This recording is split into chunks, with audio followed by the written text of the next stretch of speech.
Lonnie Elliot, welcome to the Breaking and Entering Advertising Podcast. You are a manifesto expert. We were talking before. I saw Notion's new ad. It was essentially a manifesto. And I got to talking. I was like, okay, this is interesting. This is not new in the industry. Copywriters do this all the time. And I was pointed out to you as the expert in all things manifesto. So I'm so pumped to have you on. This episode is good for anybody that's interested in brand building and copywriting. Really, this is like the foundation principles, I think, of advertising. So Lonnie, pumped to get started with you. First question for you, sir. What do you do? How did you get here? Well, I work as a brand writer at Meta Reality Labs currently, and I think of myself more as a brand writer. And the path to brand writing was an interesting one. I didn't know about brand writing when I was younger. When I was starting out, I started my copywriting career at VCU, and left there and immediately went into Media Arts Lab, and worked on Apple as the junior copywriter, and a beta copywriter they called it then. And it was actually there that I first got introduced to the idea of manifestos. And then over the course of the last 15 years, I'd worked in a very small number of different places. I worked at Media Arts Lab, and then I had a friend that had left Media Arts Lab and gone to work for Facebook. At the time, it was called Facebook. And they thought I might be a good fit for the team. And I transitioned over there and worked there for about 5.5 years. And during my time there, I'd worked at a few different roles, had different partners, and was doing campaign advertising the entire time. But eventually got to the point where I had an opportunity to do what I think of now as brand writing. And I was working basically just on email and on web pages and PDP and the packaging, for like, you go into a store and you buy an Oculus Quest, which is what I started on as a brand writer. And, you read the copy on the back of the packaging.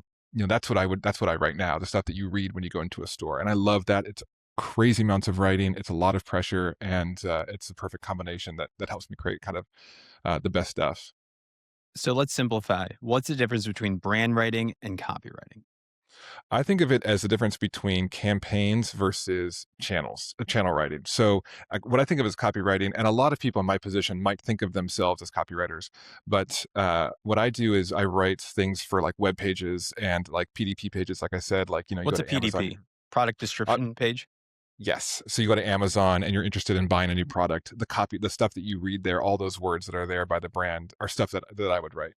As opposed to a copywriter, which would, I think, they come up with the conceptual campaigns for advertising campaigns. And so they're coming up with the big ideas that have commercials and print ads and billboards. I don't do those things as much anymore. I did those for a long time. Now I've transitioned more to the brand side. So it seems like the things that you're writing have a longer lifespan, where a campaign might last a week, maybe a couple days, maybe at most nowadays a year, if we're lucky. Like, so you're thinking about maybe year plus, maybe to 5 years of like, what does this brand have to say about itself? So is that a fair speculation? That's definitely accurate. Yeah. With a lot of what we do, when you come up with, when we're launching a product at a company like Facebook or, Apple or something like that, generally what will happen is you'll create a messaging playbook for that product that will be done, while the product is still being developed, months in advance of even the announcement versus the launch. And so you're writing all of the copy that goes off into all these different places that we talked about, the thousands of different services that have anything that describes that product from a product detail standpoint. And it does last for a long time. A lot of the stuff we do now has a minimum shelf life of 6 months. It's one of the reasons why we can't always use the word like new, because it's up there long enough then like legally we can say new. And so we have to think about that longevity over time as campaigns are being developed simultaneously from the campaign side of things. Okay. Now, what about like a slogan or a tagline? Would that fall under your purview? Like something that lasts a little bit long term?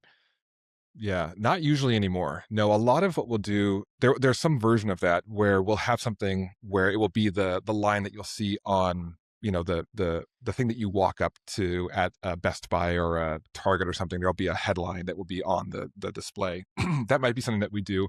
But a lot of times what we'll do is we'll create lines and headlines that will live sort of independently from taglines that a brand campaign might do. If a team is really working well together, you might have something where a campaign line from the campaign side of things will then be used across all of the things, all the retail, all of the web pages. You'll go to the website and you'll see that line. at the top. Very common that those things will overlap, but it's Mhm. rare these days where I'm given a brief where the goal is to like create a new brand campaign for a product. It will be more than like, here's this product. How do we describe it in all these places? And how can you do that in partnership with the campaign sign? You know, my Gen Z brain is thinking about Hinge Sure. and the line, it's the app that's designed to be deleted.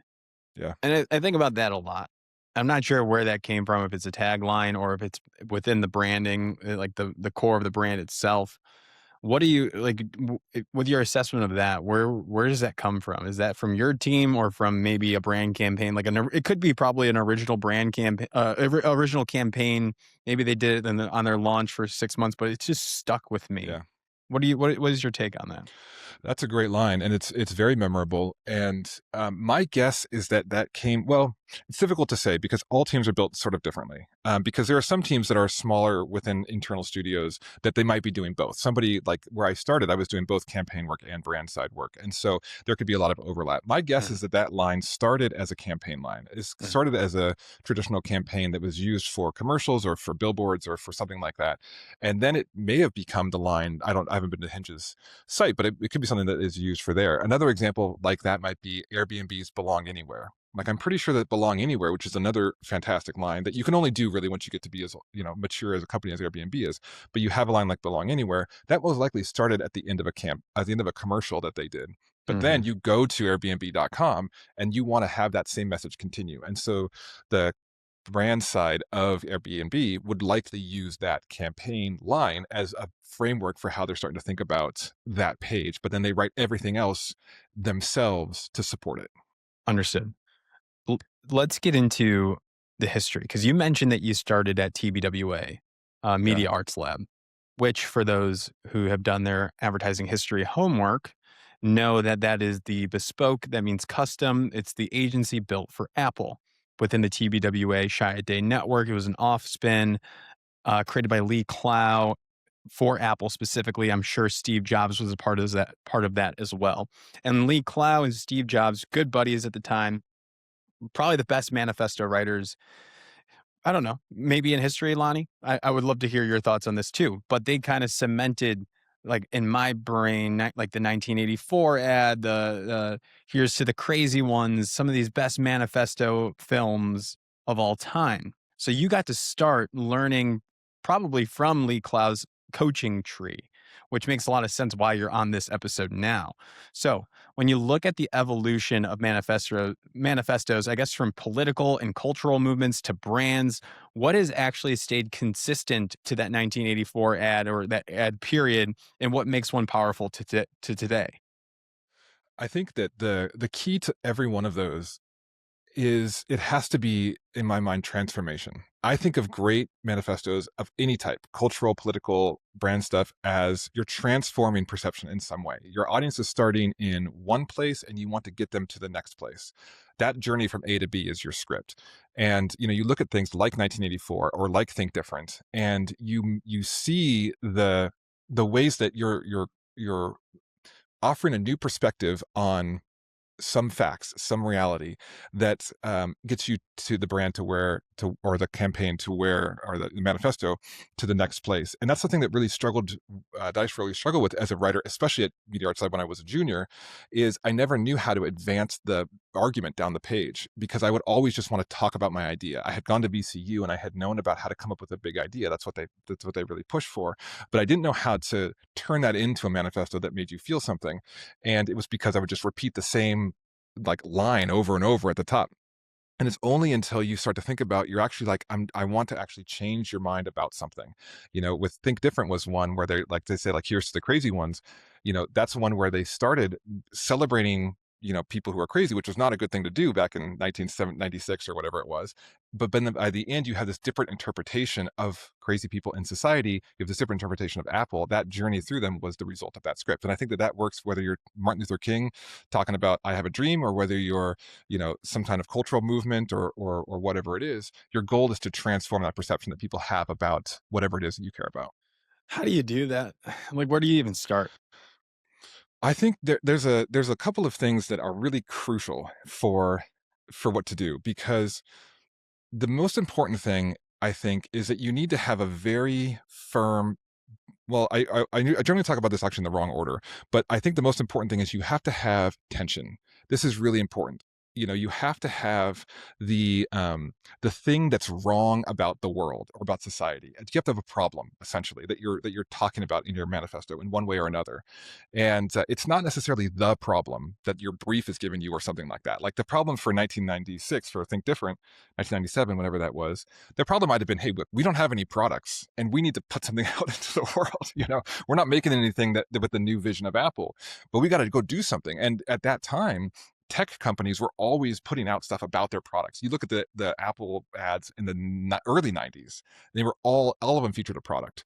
They didn't have that. So they had to say something. That's the problem that they had to solve. But the problem in the ad, the tension in the ad is that they're celebrating crazy people, that they're celebrating this subset. They're actually saying, we're not for everybody, we're for a small amount of people. Very, very, and that tension perks us up. It makes our ears kind of like start to be really interested. And that's what makes us interested in your belief, your point of view, which is the second most important thing. And so when you have a problem and then you have your belief, drawing the line between those and just talking people into why that's a good idea is the bulk of your script. But you need those pieces. And until you really think about your fact that you have a problem and the fact that you're then presenting your belief, you're not going to have a manifesto. Got it. I guess what I would, I'm so new to this, and like, how do you prevent it from dragging on like too long? Like, how do you know when to wrap it up? Yeah, that's one of the ways that like a lot of manifestos, especially brand like campaign manifestos, are like 400 words. They're long. The only one that we really have that's like a true internal manifesto is like the Miller High Life Manifesto, which is like the one that Jeff Kling wrote. That is, you know, it's long. That's what internal manifestos generally look like. But a lot of times you'll have it be the maximum length of all the good examples that you have. And Mhm. so, I've written like a lot of manifestos for campaigns that would be 150 words, which is about the length of a 1 minute ad, and it's only because that's what I was able to keep it interesting. And if you can make it go for 400 words, you should. But I think May I interrupt and ask you, yeah, can you read one of them to us? Your read, favorite one that you've ever written, maybe? the one that I've ever written. Or Uh, that maybe one that you want to pull one up here, and I can do some movie magic too. And just if you want to take your time, I think that'll be a really good reference for people, whether it's your favorite one of all time, probably not the Apple one you've written, sure. maybe one that comes top of mind. Yeah, I can definitely read you one. I'll read you one that I think is the most instructive manifesto that I've read, and that kind of perfectly encapsulates the way to crack into understanding great manifestos is Nike's Dream Crazier, right? So Nike's Dream Crazy, which is a different spot, was the one that came out that was very popular, and it was like if people say your dreams are crazy, if they laugh at what they think you think you can do, that's good. Like that came out a year earlier. This episode is brought to you by The Shipyard, which is a full-service marketing and communications agency, ladies and gentlemen. They engineer brand love as a measurable business force, building brands designed to spark, hold, and scale across culture and channels. From brand strategy and identity to creative development, digital innovation, media, performance marketing, and public relations, The Shipyard aligns every discipline to fight apathy and atrophy and create an unshakable presence over time. With coordinated strength across owned, earned, and paid ecosystems, The Shipyard helps brands adapt, endure, and perform under pressure so they are not only seen, but known and returned to. At The Shipyard, brand love is engineered to last, delivering integrated marketing, advertising, and communications built for long-term impact. If you want to learn more, visit theshipyard.com, where they have coordinated strength and unshakable results. A year later, they had another ad called Dream Crazier, which was the same insight, which is that crazy is your superpower, essentially. But they did it in a different way. So I'll read this to you, and this is backed up by visuals showing the tremendous female athletes. Is the whole it's is the kind of the core of this. And if you're open for it, I'll read it for you guys. Please do. Here we go. So Dream Crazier. This is from Wyden Kennedy, 2018. So it goes like this: if we show emotion, we're called dramatic. If we want to play against men, we're nuts. And if we dream of equal opportunity, delusional. If we stand up for something, we're unhinged.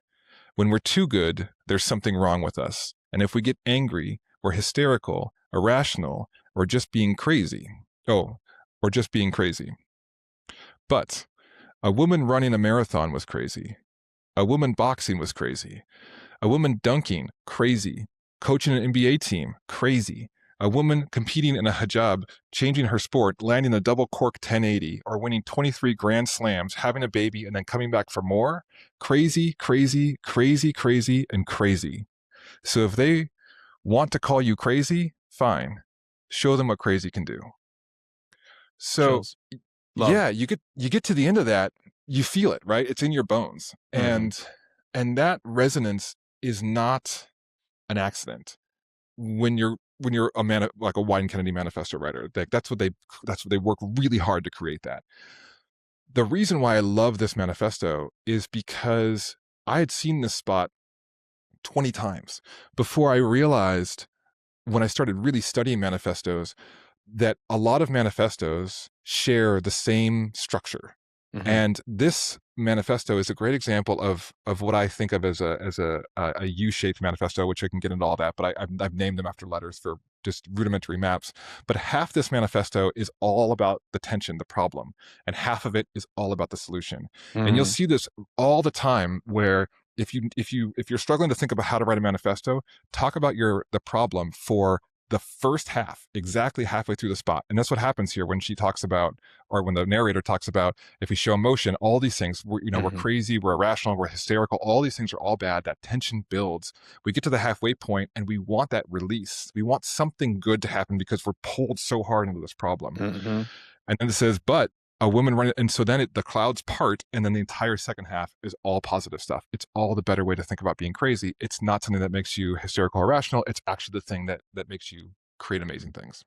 There's it kind of reminds me of like when Kobe Bryant was injured. I forgot what year it was, and I think he tweeted, and it's gone viral on social media. He did a tweet or a Facebook post or a social media post, really just complaining, and it was a U-shaped structure from the athlete himself. Basically, like, he tore his Achilles or something. He had something wrong with him, and he kept complaining about it, like, it's so bad, so bad. And then he goes, and then the snap, and then the 180, and back up the U. He's like, I can work harder. I can actually, I can dedicate more time. I'll take a rest. I'm going to come back. So he actually did a U like that as well. It's amazing how often that works. And you'll see it once you tune into that, you'll see that in a lot of great scripts and a lot of great pieces. There are LinkedIn posts where people do that, and I'm gonna do that. I might do it for the post of this episode here. It's amazing. Yeah. I encourage everyone to give that a shot, and I think that the thing that is so powerful with all of these things is that I don't think great writers do this on purpose. I don't think they might, but I don't think they consciously know that they're doing the things that I've kind of broken down to these different structures, But I think that there's these universal things that make us feel things that all kind of fall into the same kind of structures that great writers do accidentally, that we can then break down and learn. Yeah, I'm sure if you get like manifesto writers or people that, I feel like if you just get them in a room and they're all writing or on the same brief, like, you'll see probably 2, 3 of the consistent structures, whether they know it or not, and you can identify. That's what's so nice for you as an analyst of this now, is like, you can point those out and actually disseminate that information clearly in some sort of roadmaps here. So the U is one of them. What are some other ones? You don't have to go through what they all mean, but like S or whatever, I'm sure there's, what else is there? Yeah, the other ones that are the most common ones are ones where, so that one was half problem, half solution. There are ones where you say the problem and what you believe right at the beginning. In fact, it's the other Nike one that I just mentioned, the Nike Dream Crazy one it's another one of these shapes. But you say the problem, you say what you believe, which is crucial. It's almost always what bad manifestos leave out. And then the entire script is all positive. So rather than the second half of the script, it's all the whole middle of the script. And if you have a lot of examples, it's incredible for like just building that. Like, that's what the Think Different one is, another one where it's all examples of why being crazy is a good thing, why it's so amazing that people can see things that none of the rest of us can't. So that's a very common one as well. I love that. especially good if you don't have a lot that you want to say about the problem. You just want to be like, yo, this is messed up. Here's the better way, and here's why we believe that. And then another one that's very common is, like you said, the S-shaped one, but the traditional manifesto one is actually the most, I think, what I think of as the traditional manifesto one. This is the Miller High Life one, but it's one where it's the most complicated because you have to say the problem and your belief right away, but then you spend a little bit more time on the problem for a little while. You kind of like, like get yourself kind of upset about it for a while, and then you get to the halfway point of the script, and then you kind of come out of it in a different way. There's two C sections where you talk about your better way for a long time, for another quarter of the script. You talk about, hey, this is the better way, here's the better way. But crucially, the last quarter of it is this thing I call the rally, where you're actually using usually parallel structure to, you've already said your point, you've already talked us into it, now you want to feel it. And so it has this kind of rhythm of like the Independence Day speech that the president gives is this structure where at the end he's like, we will survive, we will do this, we will do this. And that's what gets the people to the end to do the fist bumping or the applause or whatever it is. Mm-hmm. And it creates a very powerful thing. And that's one that you'll find a lot in a lot of manifestos. And to really break that down, we can go into more time, but you can get the idea of like, that's the kind of structure that kind of go into. So Dream Crazier is the U shape. Dream Crazy is the traditional. Z-shape. Yeah. And then Z-shape. This Miller High Life is, what shape is that? That would be the S shape. Yeah. And so these are all just rudimentary maps, like I said. So the Dream Crazier is a good U shape one, and Dream Crazy is a good Z shape one. That's all examples. Miller High Life is a good S shape one. And there's another one called the city of Perth down in Australia made a manifesto about going out partying on a Thursday, and they had a great S shape one. So there's a lot of those, and you can find a lot of those on my website and other places. What's your website called?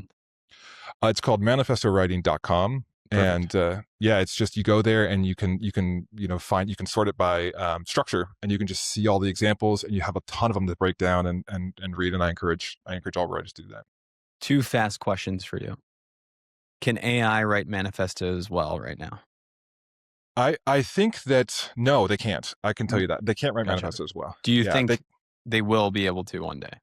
Oh, for sure. There will be a time, but what they're missing is, I use AI to help me write manifestos the way that I might use like as a tool to help me create the stuff that I then write myself. And I can talk more about that. But what AI is really missing is specifics. It's really difficult to at least that I've found to teach AI to be very specific in a way that's meaningful for manifestos. Great manifestos are built on vivid details. You look at Avis is, a We Try Harder ad. Mm-hmm. That ad is about all the different ways that they have great customer service, but they go as far as like, we can help you find a good pastrami sandwich in Duluth, and it doesn't seem as if AI is willing to be that specific about things. And they can, I mean, that level of emotional touch, I feel like it's the same thing with comedians that can get the specific detail to bring out a funny line because it's oddly specific at the right time. I don't know if AI will ever be able to get that level of artistic, like just balance and right precision. I don't know, but for certain, not right now. And it's like up to us, it seems like, to know the brand, know the examples, right, of like the solution, what's going on, like, and get those tangibles on paper, it seems like. Yeah, I agree. I think that that's right. And I think that the only reason why I say it can is because it seems like it will be inevitably. But like you take one of the a great ad. It's not, I don't think, a manifesto, but there's a Harley Davidson ad that shows a picture of the guy with the motorcycle driving down the beautiful like open road or whatever, and the headline says, right now there's somebody struggling to open a small bag of peanuts, or something about the idea of like the difference between that and flying. And it's like, that's going to take a long time before AI can draw that connection. And you're going to find that a lot. And I it's going to speed up, but it's going to, right now, the quickest way to do that is to, if you're going to use AI to then come up with those examples yourself. Because there's something in the human brain that really translate that curiosity into a way that's meaningful for other people. It comes from your heart and goes into someone else's. The quickest way to use AI is first, don't use it to come up with those personal human examples is what you're saying. Yeah, like here's the best way that I found to use it. you'll go to, if you're writing a manifesto, let's just take one of the ones you talked about. Let's say female athletes in sports or something, whatever it is, go to AI, and I've got a couple of prompts where the whole point is to basically use it like a really curated random word generator, and it comes up with 50 words that are related to whatever I'm talking about, and it could be something like basketball, soccer, athlete, sweat, exercise, routine, workout, whatever that is. And each one of those, I'll think about an example that might be related to that. And it's just enough to trigger something loose in my brain. It's like, oh, there's that thing, or I can talk about that piece, or I wonder what that athlete wanted to do, or that made me think of Interesting. something. So Yeah. it helps you explore this subject a little bit more. I do that Yeah. actually quite a bit.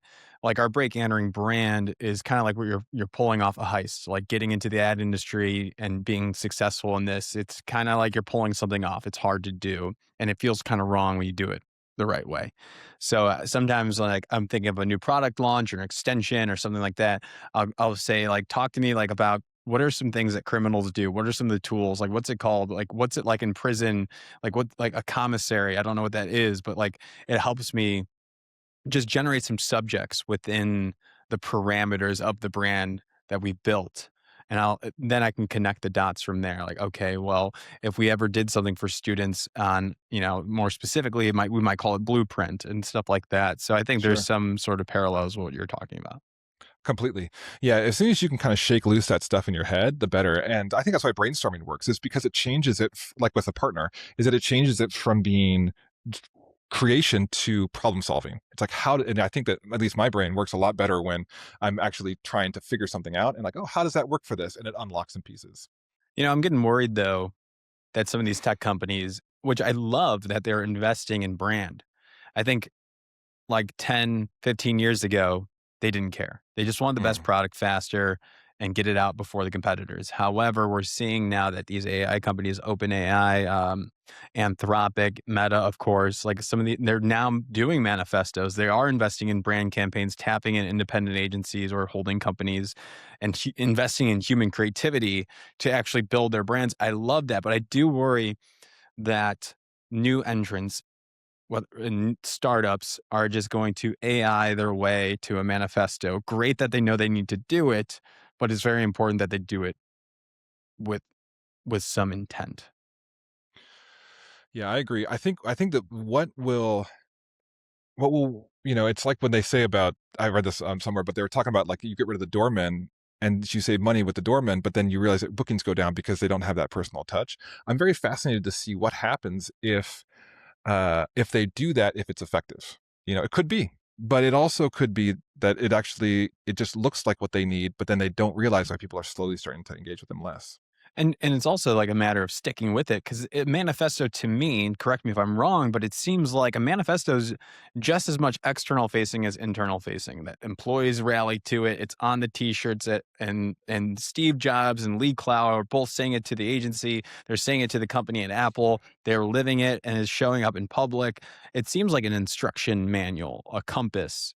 And we should probably start with a manifesto at some point, and then build the branding and the campaigns around it after that, or build the campaigns around it after. But it seems like that's the right way to do it. I agree. Yeah, I think the only difference might be length, but other than that, I think that the best ones for sure are as much internal as external. Yeah. Yeah. Okay. So we're getting into it.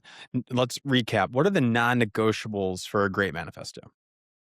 Yeah, quick circle back on that. So we talked about point of view, we talked about tension. Those are crucial. No matter what you have, because I have the structures on my site. They're not all of them. You take a writer like Janet Champ, who is, if anyone is looking for an hour to spend, go to her website and read all of her stuff. It's almost unclassifiable in the best possible way.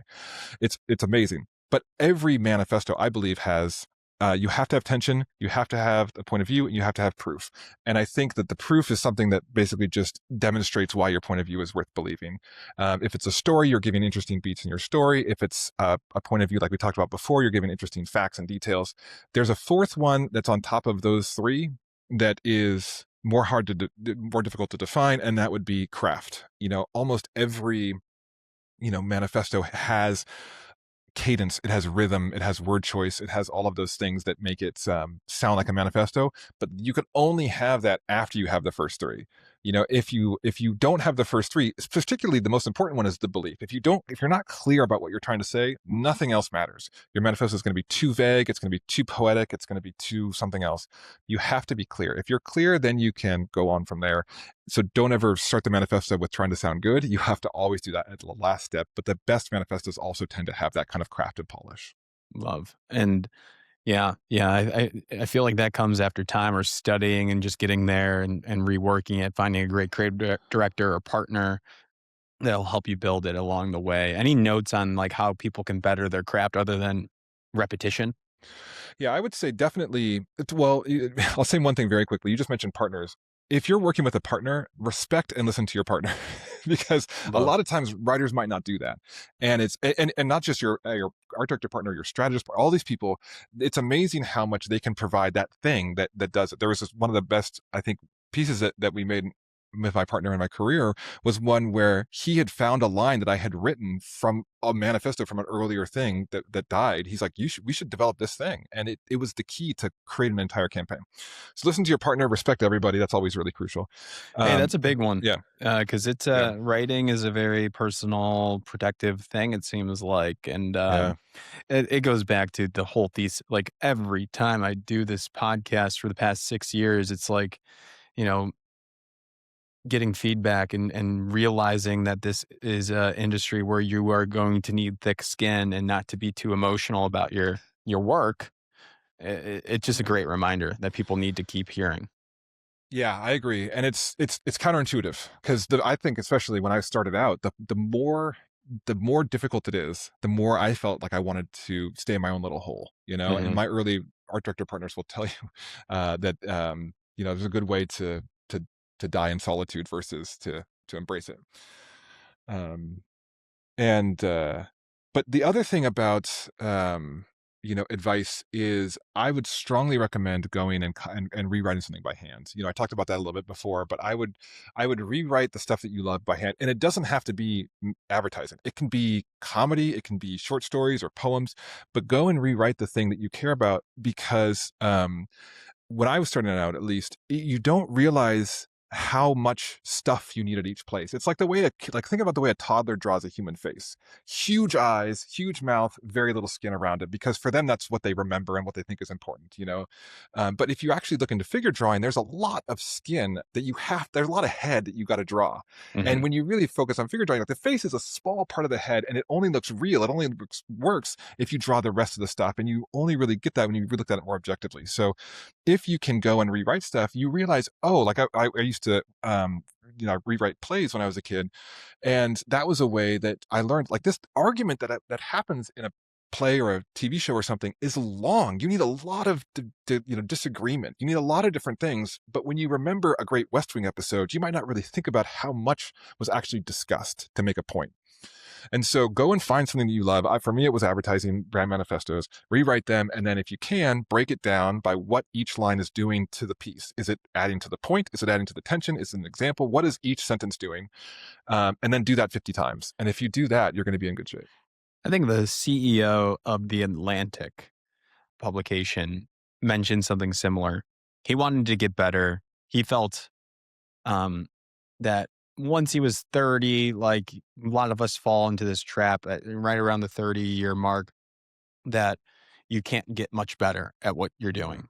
And he actively tried to fight that and did want to improve on his writing skill. So he would literally read out loud and I believe rewrite his favorite articles of people and just get into their brain and then develop his own style developed and actually further too. So there's something about that is consistent with his advice and your advice. Therefore, it is not it is not a mistake. It does work. So I'm calling it there. I need to start doing that as well. I want to write a manifesto for breaking entering. Where do I start? That's a great question. The first place to start is to get very clear about what you care about and what you don't care about. And that's the most important thing. You have to be willing to exclude everything else that you don't care about. And if you take a manifesto like pedigrees were for dogs, right? TBWA wrote that for pedigree. That whole manifesto is we're for dogs. We care about all these different aspects of all dogs. We want to make them as happy as they make us. But in saying that, they say we don't give a shit about cats. We don't care about lizards, geckos, and so you have to be willing to do that. And very few companies are willing to say, this is what we're for and this is what we're against. But when you can do that, then you can find the right tension that makes it the thing that you can talk about, the thing that you're willing to say, we're okay not being about this because we care about this. And as an example, there was this lesson from grad school when I was back at VCU. I heard this story, but from what I know about this, it might as well be true. But Mark Fensky was in class and he was asking, the whole class was how to come up with ideas. And on one particular day, he had an example of like, get a product that you know really well and write down everything you can think about that product. And so kids would go do that. As you can imagine, you would write everything that you love about the product, right? And so this one kid loved fishing. He had these fishing boots and he would write all the stuff that he loved. He started reading it to the class as, out of his request. And about halfway into his list, Fensky interrupts him and he says, whoa, whoa, whoa. This is, again, what I heard. I don't know if this actually happened. Whoa, whoa, whoa. Isn't there anything bad about these boots? Which they're not on the list at all. And the guy's like, yeah, well, they smell terrible. And Fensky's like, okay, this is your ad, right? This is where, and he would just come up off the top of his head. He goes, the boots smell terrible because they're so waterproof that they keep all the water out and they keep all of your disgusting sweat trapped in. That's what pure waterproof is. And so the worse your boot smells, the better it is. And so you're okay talking about boots being disgusting because that's the byproduct of quality. And you'll find that a lot in a lot of different great manifestos. Krispy Kreme donuts has an ad that's called Donuts Are Unhealthy, right? And it's like unhealthy donuts are the byproduct of making delicious donuts, and they're okay if they're unhealthy if you eat them in moderation. And so any great manifesto will have the thing that you least want to say. Detroit is falling apart as a city. What does that city know about luxury? And then you talk about your point of view. And so I'm sorry, I'm getting off track, but the point is that I would find the thing that you're willing to say, we don't care about that because it allows us to care about this. Apple's designed by Apple in California. The thing that said that intention spot with the animation one is they talked about their process. And that entire manifesto talks about how much meticulous detail they put into their process. And the result of that is that they're slow, but they don't care that they're slow because they can make a great product. So find out what it is, talk about what you believe that allows you to make the best product that you can, and say that as the reason why you should believe them, because as soon as you give up that little bit that our boots smell terrible, we're interested in what you do have to say. Lonnie, you are a genius. You have put on probably one of my favorite episodes of all time in around 30 minutes. And I want to stop there to let people go to you. You have your website. What is it called again? Manifestowriting.com. And you are also freelance for the brand side folks, people that are looking for help in manifestos, right? Is that correct as well? That's right. Yeah, you can, I work primarily as a brand writer. You can find me on LinkedIn. Contact me wherever you can. I'm always open to chat more about all this stuff. As you can tell, I'm excited. So if there's any opportunity to connect, I love the passion, man. Let's talk about it. It's the best thing ever. Like, you found a niche. It's so interesting, and I can tell you love it. We should have a conversation about helping me write one for Breaking Entering, because I think we're due for one. And we didn't even get into like what the film might look like after that. And there's like, Sure. I'm curious about that too, because it's like, it seems like these like Polaroid photos and like old vintagey, like all of them are the same. Like they have like the stock footage that they just like kind of overlay really quickly and it looks good and vintage, but there's more to come there. I hope people reach out to you, and wish you all the best. Obviously, you know what you're doing. So thank you for coming on, sharing with us. Thank you. It was a great time.